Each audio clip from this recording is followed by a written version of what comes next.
భరద్వాజ గారు నిన్న పవన్ కళ్యాణ్ గారు మాట్లాడినటువంటి స్పీచ్ అవును. విన్నారా? విన్నాను. హరిహర ఓకే. వీరమల్లు. ఎస్.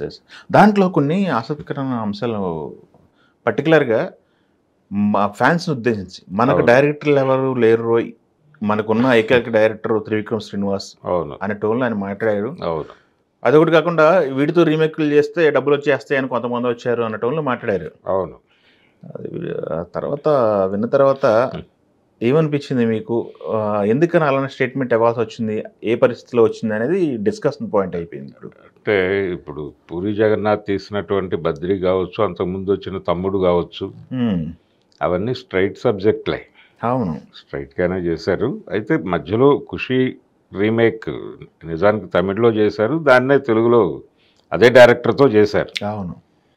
కాబట్టి కంపారిటివ్‌గా తమిళ్ కంటే కూడా తెలుగు సినిమా బాగా వచ్చింది. బాగా వచ్చింది. బ్లాక్ బస్టర్ అయింది కదా! సినిమా హిట్టు మాత్రమే కాకుండా తమిళ్ కంటే తెలుగు సినిమా చాలా బావుంటుంది. హ్మ్. బావుండడానికి రీజన్ ఇతని అవును. ఇన్వాల్వ్‌మెంటే. పవన్ కళ్యాణ్. పవన్ కళ్యాణ్ ఇన్వాల్వ్‌మెంట్ వల్లనే ఆ క్వాలిటీ వచ్చింది సినిమాకి అనేది అందరికీ తెలిసిన విషయమే. హ్మ్. తనలో ఆ టాలెంట్ ఉంది. పవన్ కళ్యాణ్‌లో డెఫినిట్‌గా ఓ మంచి డైరెక్టర్ ఉన్నాడు. హ్మ్. ఆ డైరెక్టర్ ఉన్నాడు. నిజానికి 'జానీ' అనే సినిమా కూడా ఆ సినిమా చూసినటువంటి పరాజయం, ఆ స్థాయి పరాజయం చూడాల్సిన సబ్జెక్ట్ కాదది. హ్మ్. అన్ని విధాలుగా చాలా టెక్నికల్‌గా కూడా అడ్వాన్స్‌మెంట్‌తో వెళ్ళిన సినిమానే అది. హ్మ్. కాకపోతే కొన్నిసార్లు అలా జరుగుతాయి. కొన్ని ఫలితాలు మనం ఆశించం. అవొస్తాయి. వచ్చినప్పుడు యాక్సెప్ట్ చేయడం తప్ప మార్గం లేదు. హ్మ్. ఆయన 2 మాటలు మాట్లాడారు. ఒకటేమో వీడితో ఒక రీమేక్ చేసేస్తే డబ్బులొచ్చేస్తాయని అనుకున్నారు అని. హ్మ్. అనుకున్నప్పుడు ఈయన యాక్సెప్ట్ చేయకుండా ఆ సినిమాకి ఈయన వెళ్ళడు గదా!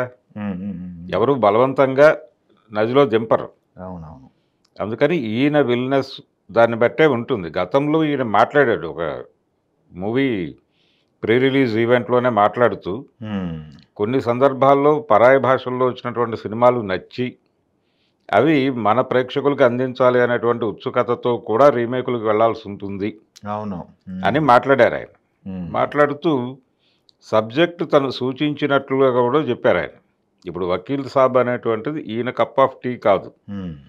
అయినప్పటికీ వీళ్ళ డిస్కషన్స్‌లో సినిమా తొందరగా కంప్లీట్ అవ్వాలి ఒకటి టార్గెట్. రీమేక్ అయితే బావుంటుంది. పెద్దగా అంటే సబ్జెక్ట్ మీద మల్లగుల్లాలు పడాల్సిన అవసరం లేదు. హ్మ్. రెండోది ప్రూవ్డ్ సబ్జెక్ట్ కాబట్టి మనం ఈజీగా వెళ్ళిపోవచ్చు. అన్నప్పుడు ఏది బెటరు అన్నప్పుడు ఈ సబ్జెక్ట్ వైపు డ్రైవ్ చేసింది తను అన్నట్టుగా చెప్పాడాయన. హ్మ్. చెప్పి అలా చూజీగానే చేశాడు. ఈయనేమి రీమేకులు కూడా ఎలా పడితే అలా చేయలేదు. హ్మ్. చూజీగానే చేశారు. ఆ తర్వాత చేసినటువంటి 'భీమ్లా నాయక్' కూడా. హ్మ్. 'భీమ్లా నాయక్' కూడా చాలా ప్రాపర్‌గా చూజ్ చేసుకొని చేసినటువంటి సబ్జెక్టే. కాకపోతే ఆ సినిమా మంచి ఫలితాన్ని ఇచ్చింది. అది కరోనా టైంలో రావటం హ్మ్. వలన అనుకున్న విజయం రాలా. హ్మ్. అనుకున్న రెవెన్యూ 'వకీల్ రాలా. సాబ్‌కి'. రెవెన్యూ 'వకీల్ రాలా. సాబ్‌కి'. హ్మ్. 'భీమ్లా నాయక్‌కి' వచ్చిన ప్రాబ్లమ్ 'భీమ్లా నాయక్' నుంచి రియల్ ప్రాబ్లమ్ మొదలైంది. హ్మ్. అంటే దాని మాతృక మలయాళం సినిమాని దాదాపుగా ప్రతి తెలుగు ప్రేక్షకుడు చూసేసాడు. హ్మ్. చూడటం వలన కంపారిజన్ వచ్చేసి ఆ సినిమా ఇబ్బంది పడింది. ఎప్పుడైతే ఓటీటీలు మన జీవితంలోకి వచ్చాయో, ఇంటర్నెట్ ప్లాట్‌ఫార్మ్స్‌లోకి అంత కంటెంట్ అవైలబిలిటీ వచ్చిందో, హ్మ్. రీమేక్ అనేది సాధ్యం కాని వ్యవహారంగా మారిపోయింది. అదే. రీమేకులకి ఎందుకెళ్ళేవాళ్ళు అంతకుముందు? అంటే కంటెంట్ వీళ్ళకి దొరికేది కాదు ప్రేక్షకుడికి. 'ఎన్టీ రామారావు' గారు ఫలానా సినిమా రీమేక్ చేస్తున్నారని చెప్పినా గాని ఆ ప్రింట్ ఎక్కడ దొరకాలి? అంతేగా. హ్మ్. కాబట్టి ఈ సినిమా కోసమే ఎదురు చూసేవారు. ఆ పరిస్థితి ఇప్పుడు లేదు. మీరు ఫలానా సినిమా నుంచి ఇన్‌స్పైర్ అయ్యారు అని చెప్పిన మరుక్షణం జనాలు ఆ కంటెంట్ ఎక్కడుందో డౌన్‌లోడ్ చేసి చూసేస్తున్నారు. అవును. చూసి ఫస్ట్ లుక్ నుంచి కంపారిజన్ మొదలైపోతోంది. ఇది ఇబ్బంది అనే విషయం ఇండస్ట్రీ గుర్తించింది. నిజానికి నిన్న ఆయన మాట్లాడుతూ సొంత కథలతో వస్తున్న డైరెక్టర్లు లేరు తెలుగులో అసలు డైరెక్టర్లు లేరు అనేసాడాయన. ఆ! ఆయన మాట్లాడిన టోన్ వేరు. మనకెవరు డైరెక్టర్ లేరురోయ్ అన్నారు. మనకెవరు అంటే మనకి ఆయనతో ఆయన ఆయన ఆయన దగ్గరికైనా జీవితంలో చెప్పుకోదగ్గ డైరెక్టరు మా త్రివిక్రమ్ ఆయన అన్నట్టు. జీవితంలోనే ఆయన అన్నాడు గాని, హ్మ్. ఆ కాంటెక్స్ట్ కొంచెం బ్రాడ్‌గా చూస్తే హ్మ్. తెలుగు డైరెక్టర్లు అనే సెన్స్‌లోనే వెడుతుంది హ్మ్. డైలాగ్. హ్మ్. అంటే అలాంటి వేదికల మీద ఆ స్టేట్మెంట్ ఇవ్వక్కర్లేదు ఆయన. హ్మ్. అంటే రీమేకులు ఎందుకు చేయాల్సి వచ్చింది అనే దానికి సంబంధించి ఆల్రెడీ ఒక జస్టిఫికేషన్ అయిపోయింది. నిజానికి ఈ సినిమా కూడా ఇప్పుడు 'హరిహర వీరమల్లు' కంటే ముందు వాళ్ళు అనుకున్న కథ వేదాలమే. ఆ సినిమాయే ఈయనతో చేయడం కోసం వెళ్ళాడు ఆయన. వెళితే ఆల్మోస్ట్ ఓకే అవుతున్న దశలో క్రిష్ ఎంటర్ అవడంతో ఈ సబ్జెక్టు వచ్చింది. తర్వాత ఇది పట్టాలెక్కింది. ఈ గొడవ ఇలా నడిచింది. వేదాలం అయితే నేను ఎప్పుడూ రిలీజ్ చేసి బయటపడిపోయేవాడిని అని చెప్పాడు ఆయన, రత్నం గారు. కాబట్టి రీమేకులు సొంత కథలతో వస్తున్నటువంటి డైరెక్టర్లు, అలా సొంత కథలతో అప్రోచ్ అయినటువంటి డైరెక్టర్గా త్రివిక్రమ్ శ్రీనివాసన్ చెప్పాడు ఆయన. అది కాదు ఆయన మాట్లాడిన అర్థం, ఫ్లాపులు ఆయన చేసిన తప్పు ఇండస్ట్రీకి ఒక ఫ్లాప్ ఇచ్చినప్పుడు ఎవరు నా పక్కన నిలబడలేదు, ఫ్లాప్ను ఎత్తుక్కుంటూ వచ్చాడు త్రివిక్రమ్, అతను నిలబడ్డాడు నాతో పాటు అని. జానీ సినిమా ఫెయిల్యూర్ తర్వాత జానీ సినిమా ఫెయిల్యూర్ తర్వాత ఏ సినిమా చేయాలి అనే సందిగ్ధము, మధ్యలో కొన్ని ప్రయత్నాలు జరిగినాయి. గుడుంబ శంకర్ ఇవన్నీ ఆ టైంలో వచ్చిన సినిమాలే. ఏ సినిమా కూడా ప్రాపర్ రిజల్ట్ ఇవ్వలేదు. ఇవ్వనటి ఆ టైంలో జల్సా అనేటువంటి సబ్జెక్ట్తో ఈయన వచ్చాడు. వచ్చి జల్సా సినిమా మళ్ళీ ఒక సక్సెస్ ట్రాక్ని ఏర్పాటు చేసింది. అక్కడి నుంచి అత్తారింటికి దారేది అనేది ఇంకా పెద్ద విజయం సాధించింది. ఆ తర్వాత తీసిన అజ్ఞాతవాసి వసూళ్ల పరంగా అది హిట్ సినిమానే. కాకపోతే కంపారిజన్ వస్తుంది దాంతో, అత్తారింటికి దారేదితో కంపేర్ చేయటం వలన అది డిజాస్టర్ సినిమా అని మాట్లాడతారు, కానీ నిజానికి మంచి వసూళ్లే సాధించింది ఆ సినిమా. అంటే ఓపెనింగ్స్ బాగున్నాయి.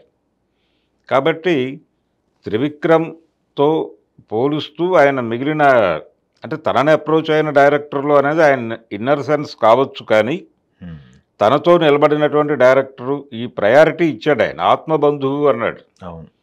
ఈ ఆత్మబంధుత్వము ఇదంతా ఓకే, ఇది ప్రపంచానికి తెలిసిన విషయమే. వాళ్ళిద్దరి మధ్య ఉన్నటువంటి బాండింగు, గుంటూరు శేషేంద్ర శర్మ గారి పుస్తకాన్ని అచ్చువేసినటువంటి వాళ్ళిద్దరి స్నేహం, ఇవన్నీ అందరికీ తెలుసు. కాకపోతే ఆయన తెలుగు డైరెక్టర్ల మీద కూడా ఒక విసిరినట్టుగా వెళ్ళింది సెన్స్. అది ఇబ్బందికరం. అంటే రీమేక్ సినిమాలు అది ప్రూవ్డ్ సబ్జెక్ట్ కాబట్టి తీయటానికి తేలికగా ఉంటుంది అనేటువంటి ఒక వేగంలో వెళ్ళిపోతుంది అది, ఆ నిర్ణయం. అంతే తప్ప ఎవరు అటువైపు మొగ్గరు. ఇండస్ట్రీలో సొంత సబ్జెక్ట్ తయారు చేయటం కన్నా ప్రూవ్డ్ సబ్జెక్టుతో వెళ్ళాలి అనే ఉద్దేశంతో ఉండేటువంటి నిర్మాతలే ఎక్కువ మంది ఉంటారు. ఎందుకంటే పెట్టిన డబ్బులకి గ్యారంటీ ఉండాలి కదా అని. మనం గతంలో పురాణాలు తీసినా అందుకే తీసాం, నవలలు తీసినా అందుకే తీసాం. నవలలు ఆల్రెడీ ప్రూవ్డ్ కాబట్టి అందులో సన్నివేశాలు తీసుకుని కథలు అల్లినటువంటి డైరెక్టర్లు ఉన్నారు మనకి. ఇప్పుడు ఆయన చెప్పిన ఆత్మబంధువే 3-4 సినిమాలకి నవలల రెఫరెన్స్లు ఉన్నాయి. ఏది త్రివిక్రమ్ గారి సినిమాలకే. అనేటువంటి సినిమా స్ట్రైట్గా మీనా అనేటువంటి నవల అప్పుడు చెప్పారు, ఆయనే చెప్పుకున్నాడు, డిస్కషన్ అయింది. అలాగే పార్థు అనేటువంటి నవల ఇన్స్పిరేషన్తో అతడు అనేటువంటి సినిమాని ఆయన డిజైన్ చేశాడు. అందులో ఆ క్యారెక్టర్కి పార్థు అనే పేరు పెట్టాడు ఆయన. అయితే హైడ్ చేసే ప్రయత్నం చేయలేదు. బలనా చోట నుంచి నేను ఇన్స్పైర్ అయ్యాను అనేది ఎక్కడో చోట అక్నాలెడ్జ్ చేశాడు ఆయన. ఇలా చాలా సినిమాలకి ఆయన సినిమాల్లో రెఫరెన్సులు కనిపిస్తాయి. కీర్తి కిరీటాలు నవల సంఘటనలు అవన్నీ మొన్న వచ్చినటువంటి గుంటూరు కారంలోను. అంటే ఆయన విపరీతంగా చదివాడు పుస్తకాలు, దాని తాలూకా ఇన్ఫ్లుయెన్స్ ఈ సినిమాల మీద కనిపిస్తుంది. ఇది ఒక ధోరణి. అంటే ఎందుకు జరుగుతుంది ఇలా అంటే ప్రూవ్డ్ సబ్జెక్ట్ అని ఎక్కడో చోట ఇన్స్పైర్ అయి తీస్తారు. ఆ ఇన్స్పిరేషన్ అనేది ఇప్పుడు కరెక్ట్ కాదు, అంటే మొత్తం కంటెంట్ ప్రపంచం ముందు ఉంది ఉన్నప్పుడు ఈ టైంలో రీమేకులు కుదరదు అనేది అందరూ రూఢీ అయిపోయి సొంత కథల కోసం కసరత్తులు చేస్తున్నారు. ఇప్పుడు ఆల్రెడీ ఇండస్ట్రీ ఒక దారిలోకి వచ్చింది. సొంత కథల వెతుకులాటలోనే అందరు డైరెక్టర్లు ఉన్నారు. ఈ టైంలో ఈ డైలాగ్ అక్కర్లేదు. రెండోది, గతంలో ఆయన అప్రోచ్ అయిన రీమేకులతో అప్రోచ్ అయినటువంటి డైరెక్టర్లు కూడా రకరకాల ప్రెజర్స్ మధ్య మాత్రమే రీమేకులతో అప్రోచ్ అయ్యారు. ఎందుకంటే ఈయనకి ఎలక్షన్ హడావిడి ఉంది, ఈయన రాజకీయాల్లో ఉన్నారు, వేగంగా సినిమాలు చేయాలి. ఆయనే చెప్పుకున్నట్టుగా ఎన్నికలకి కానీ లేకపోతే పార్టీని నడపడానికి కానీ ఇల్లు గడుపుకోవటానికి కానీ నాకున్నటువంటి ఏకైక ఇన్కమ్ సోర్సు సినిమా అని చెప్పారు ఆయన. కాబట్టి సినిమా చేయటం ద్వారానే ఏది చేసినా నేను అన్నప్పుడు వీళ్ళందరూ ఆయన వెనకాల నిలబడ్డారు. ఈ నిర్మాతలు, ఈ దర్శకులు వీళ్ళందరూ నిలబడ్డారు ఆయన వెనకాల. కాబట్టి వాళ్ళందరినీ ఈ స్టేట్మెంట్ కొంచెం గిల్లినట్టుగా అనిపిస్తుంది. అది అలాంటి మాట అనకుండా ఉండుంటే బాగుండేది అక్కడ. ఓకే. రెండోది, ఇండస్ట్రీలో ఉన్నటువంటి అందరు డైరెక్టర్లకే ఆపాదించుకునే ఇంకొక ప్రమాదం ఉంది.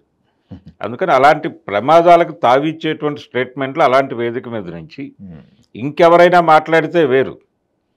పవన్ కళ్యాణ్ లాంటి బాధ్యతాయుతమైనటువంటి వ్యక్తి మాట్లాడినప్పుడు రకరకాలుగా దాని మీద చర్చలు జరుగుతాయి.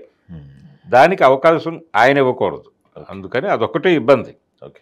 మిగిలిందంతా పర్వాలేదు. ఆయన మాట్లాడిన విషయాల్లో తప్పులేం లేవు, ప్రాపర్గానే వెళ్ళాడు.